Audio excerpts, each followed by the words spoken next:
I've got a month wrap up. So this is the end of February 2017. So I'm going to be talking about 2 of my most memorable books of the month. I didn't read that many books, so yeah, it didn't work. It didn't really go the way I wanted it to, unfortunately.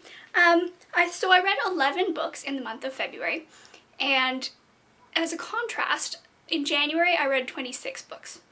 Now, 11 books may seem like a lot, but yeah, not that much. So I was a little bit disappointed in myself for that, but I was in quite a book slump, and you know, sometimes you're just in a book slump and there's nothing you can do about it.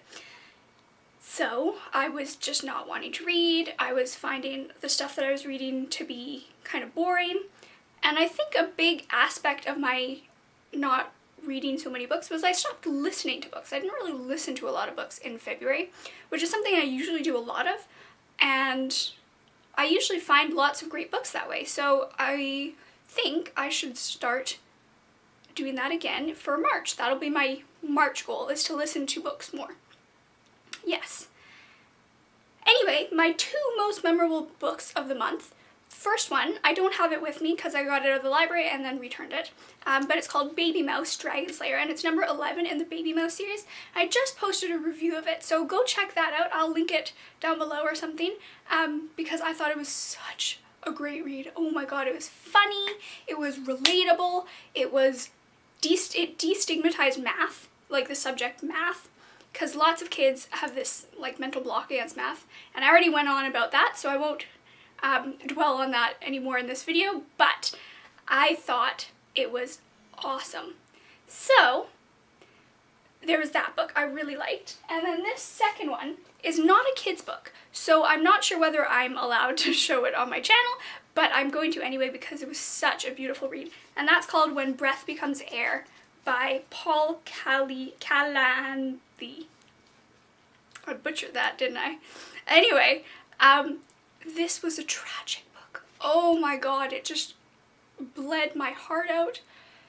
So it's about this neurosurgeon who dies of lung cancer. And you find that out in the beginning, in the foreword, they tell you he's dead. And this is sort of his memoirs, and they're unfinished, so he gets to a point in his life and it just stops. And you're like, well, what happened? Well, obviously he got too sick to continue writing and he died. It was heartbreaking, but it was beautifully written. There's one sentence in here, I don't know if I can find it again, but it was, I should have bookmarked it. Why didn't I do that? Anyway, there was one sentence in there that literally just, I read it and I started to cry because it was so beautiful. Anyway, go ahead and read both Baby Mouse number 11 and When Breath Becomes Air, because they were both 5-star reads.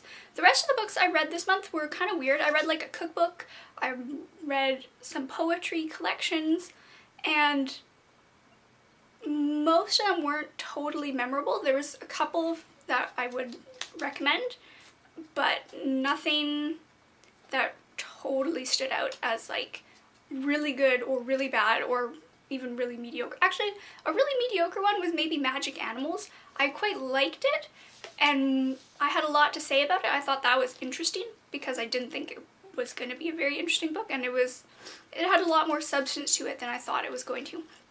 I did another review of that, so you can go check that out. I won't talk about it anymore. But yeah, that's all from me today, and I hope you all had an amazing day. I really did. For some reason, I just was like really happy today, and things just were going my way, and I met up with a friend, and it was great. So, there's that. Anyway, that's all from me today, and I shall see you in the next video. Bye, guys.